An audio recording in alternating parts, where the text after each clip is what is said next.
Good day, everybody from Sydney, Australia. I am Marsden. I am the founder of the Imperfectly Perfect Campaign. And the reason why I decided to start jumping on here is just to really introduce myself. I haven't really utilized YouTube that much, to be honest with you. I've been throwing everything on from the IPC, but I've been predominantly through Instagram, through Facebook, making the Imperfectly Perfect Club, where we've got our own platform.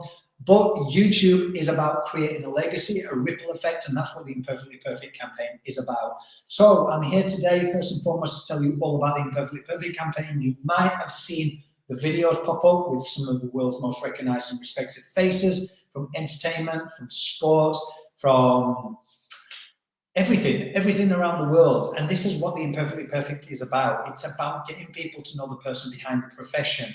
It is about challenging the narrative around mental health. So a little bit of premise and backstory behind the Imperfectly Perfect campaign. For those who don't know, if you have taken the time to support or look into the back end of it, I thoroughly appreciate it. Now, this all came from turning my pain into a purpose. There's a lot of people out there that know they've got something placed on their heart, whether it's source, whether it's God. If they've got a personal relationship with God and they know that they've had something placed on their heart and they want to get it out to the world. This is what happened with me. Over 4 years ago now, I actually turned social media back on because it was a big attributor to my own mental health struggles with body dysmorphia. I lost a friend sadly to suicide, and it really broke my heart to know that he had a son, he had a little boy, and unfortunately his parents, his mother would have had to sit down and explain to that little boy that his dad wasn't coming back home. So as you can imagine, me as a parent, it broke my heart. I just wanted to do something in this world. I wanted to scream and I had been 6-7 years ago, as I said, struggling myself with body dysmorphia. Now, I opened up about it in the end because I couldn't hold it in. I couldn't handle it. It nearly broke my marriage. Anybody that knows anything about body dysmorphia, it isn't nice. It is detrimental. It's about perceived flaws. You can either not look at yourself or you overtly look at yourself thinking that you've got perceived flaws and you're trying to change them and you just want people to agree with you. So essentially the passion behind it and then the pain became purpose. It was a driving force. I reached out to so many organizations in Australia, got thank you, but no thank you. Understandably, a lot of advocates that are wanting to do amazing things when it comes to helping organizations. They can't take everybody on. So I got that. Now, I haven't lived in Sydney, Australia a long time. However, I'm from Yorkshire, back in the UK. So if anybody's watching, supporting from Yorkshire, I absolutely love that place. I mean, my childhood, absolutely amazing. Anything or anyone knows anything about Yorkshire people is that they are the most friendliest of people. They help their neighbours. They will roll their sleeves up. They will dig in and they will get things done. They might not know how to do things at times. I mean, predominantly a lot of people in Yorkshire, or where I'm from, my experience, my personal experience, everybody was working class. So there wasn't a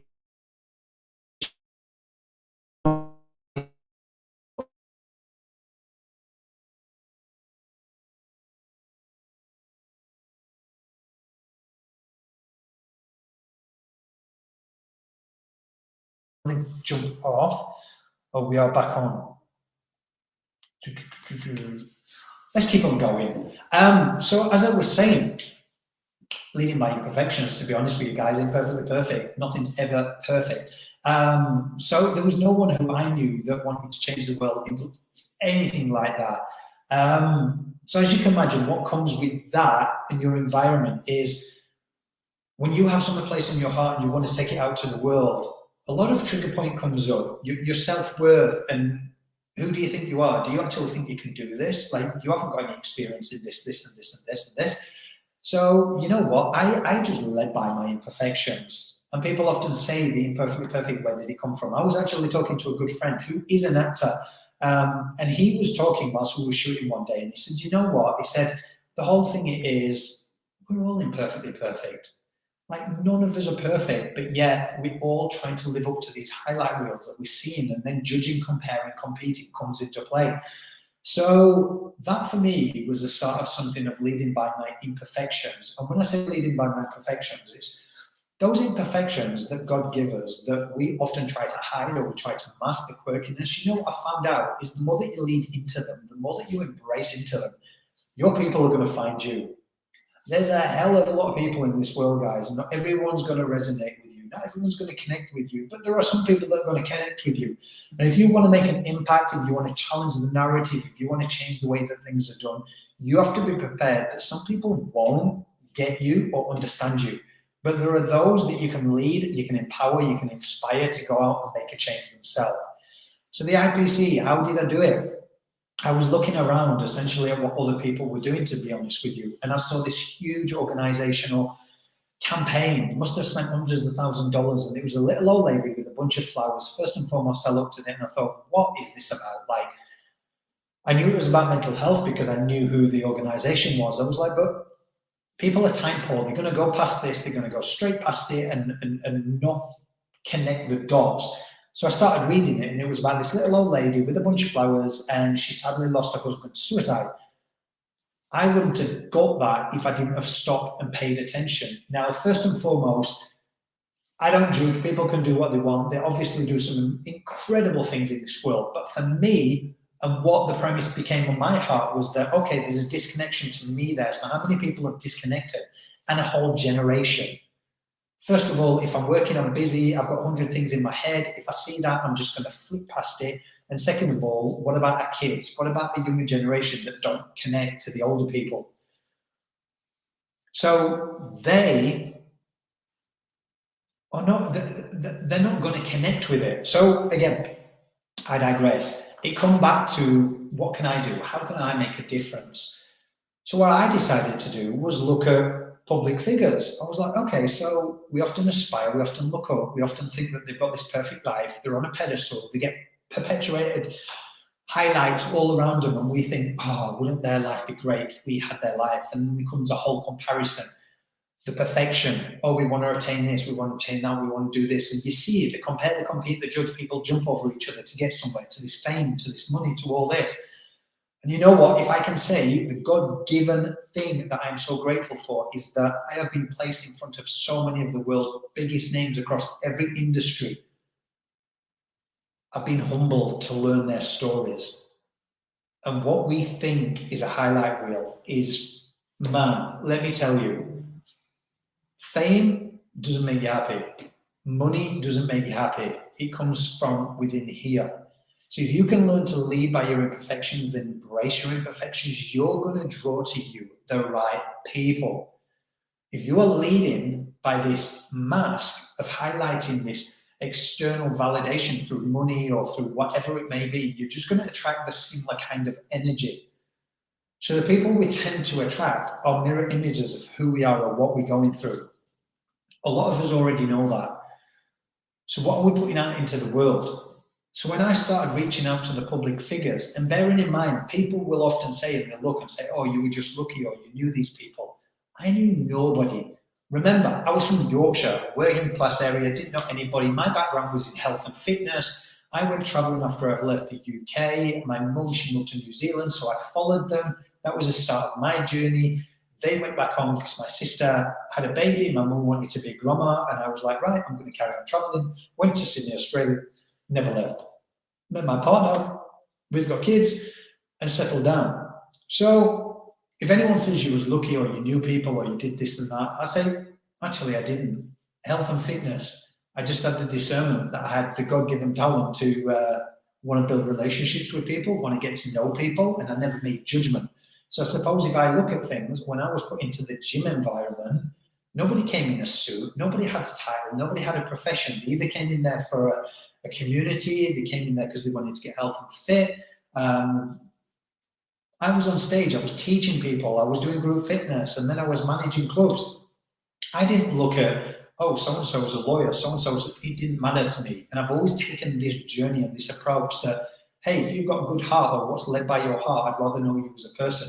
Even if it comes into this entrepreneurship journey or business, relationships to me, opportunities come from people, and relationships are built on trust, integrity, and person-to-person contact, connection. What do people crave for in this world? Connection, belonging, a sense of belonging. And the more and more we disconnected from that because we're trying to live in this highlight bubble, this reel, then we're going to remain there. And this is the thing about the Imperfectly Perfect campaign. So, as I said, I didn't know anything about marketing. I didn't know anything about press releases, pitch decks. I didn't know how to network properly. I jumped on LinkedIn, which is a professional networking platform. I went to a lot of networking events, and I actually saw it as like Shark Tank. If you watch the show Shark Tank, where people are like, you've got 2 to 3 minutes, you've got a pitch. And I was like, whoa, whoa, whoa, whoa, whoa. I'm not on bloody Shark Tank here. I'm not pitching my business. I don't want any investment. I've just come to network with people. So what did I do? I made my own networking events. And yeah, there was one person to start with, 3 people, 5 people, but I did it very different. And people started picking up on their tribe mentality, as in, I want to know the person behind the profession. Anyone that comes to my networking events, yeah, you can associate, you can get to know each other and professions later. But I want to know about you. I want to know what's in your heart. I want to know more about you. Because when I went to those networking events with like 20 to 30 people, and the first person spoke and said what profession they did, pitch, third person, fifth, sixth, I can't remember what the first person said, let alone the fifth and then the 10th. But yet my networking events, when I got to know the people behind the profession, said there was Margaret, she had 2 kids. She had a dog called George, her 2-year-old daughter with teeth in that minute. Then there was James. He had a little girl. Him and his partner had just split up. He was going through a rough time, but he was taking this job because of this. You see that big difference? I can remember James because of a certain thing that he told me. I can remember every person rather than just a profession. So that drew an instant connection with them both because they're both parents. I'm a parent, so I know the trials, the tribulations, the struggles, everything that comes with parenthood, as well as trying to be on this entrepreneurial journey. That's what I wanted to show with the Imperfectly Perfect campaign. Again, I will say, unbeknownst to me, building the Imperfectly Perfect campaign has been my step into entrepreneurship and my step into growth, learning how you struggle, you sacrifice. People will see on an external how things look amazing. If you go to my Instagram, I always have my Instagram, my name, predominantly Glenn Marsden, there's an _ Glenn Marsden, and I've walked everyone through the step. I talk about the shit times. I talk about struggling when I've been in the bathroom and my account's been empty, yet I've been pouring into everyone else. I talk about being manipulated. I talk about being used for people to get what they wanted and not seeing it because there was part of me that was naive on the beginning of my journey. But I would not change it for the world in me because it's made me the person who I am today. It's made me resilient. If someone's got a comment that they don't get on with me or they don't like, that's on you. But I challenge you that if you are being triggered by somebody, then there's something going on in here. Because if you've moved yourself to a place of no judgment and you can clap the loudest for other people and you can help people when they're struggling and when people evolve, then you've come a long way. And I think people often forget that. When people want things and they're seeing things happening, it's all good. We're on this high vibrational frequency. They're thinking, yeah, this is amazing, everything's happening. But when everything's silent and things aren't moving, we tend to go into this low vibrational frequency where we're essentially going, oh shit, nothing's happening, I'm not working. Then you go back into these perpetual cycles of trigger points and going, I'm no good, I can't move forward, I can't do this, I can't do that. Well, I'm here to say I've been through all of those. I won't say trust me because that just sounds like a gimmicky thing. But what I will say is I've been through them. I've been through trials and tribulations.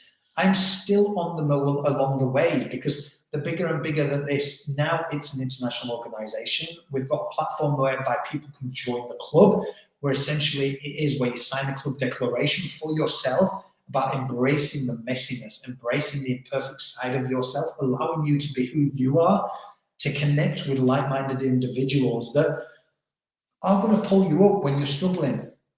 They are going to be cheering the loudest when you're clapping. You will know when it comes to the human behavior. Judgment. We judge something whether it's good or bad. But if we can be more mindful, what would be better, let me tell you, than having a support network around you that cheered when you were succeeding, but also helped you when you were struggling. We all know in this life there's a lot of people who are there when the success is there, and we all know there's a lot of people who suddenly disappear when it's not there for people. You need that support network that's there through thick and thin. It's the only way you can grow. How do you find those people? Going through a lot of shit.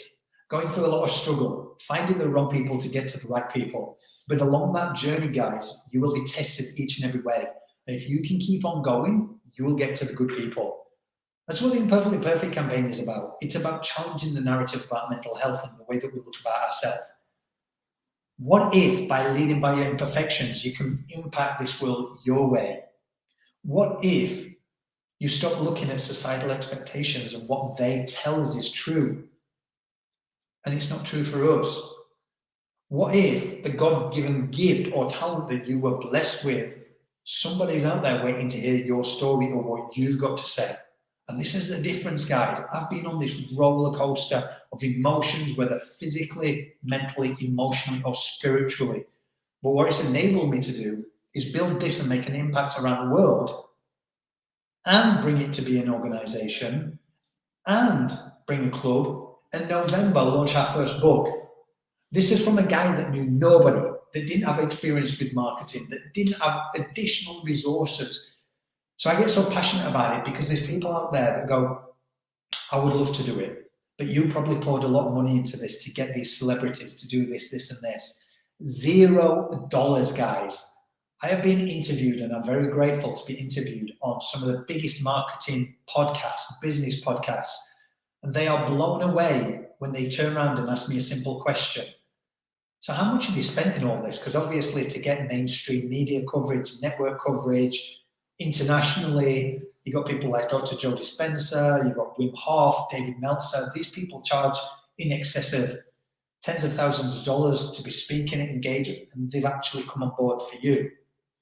$0. $0, guys. So you can do it. And if I'm here just to pour that bit of wisdom in you and just to go, oh, come on, you can do this. But it starts within here. It starts within faith and belief in yourself. And that is ultimately the hardest part. Business you can learn.